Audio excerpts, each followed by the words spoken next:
in the earlier days, we had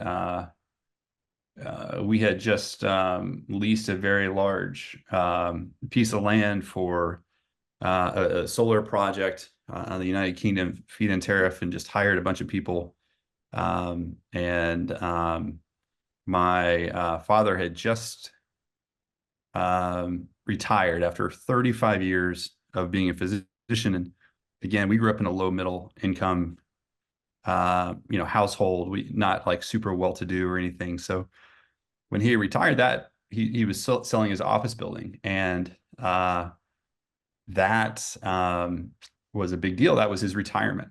Anyway, the project had failed. The feed-in tariff was basically eliminated by Her Majesty, basically in England, and that meant that the project failed.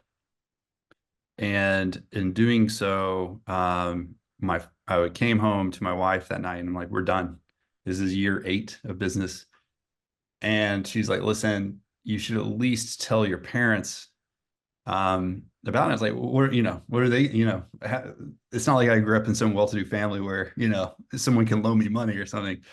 She's like, "Well, you do know that your father had just sold his building and that's part of the retirement." I'm like, "Yeah, that's the retirement." She's like, "At least tell them." And not kidding you, that he had closed an escrow that day, wired the money the next day, no questions asked, so that we could make payroll. And I explained to him, like, "I don't know that I'll ever be able to give you this money back." And he's like, "Well, you will. You'll figure it out."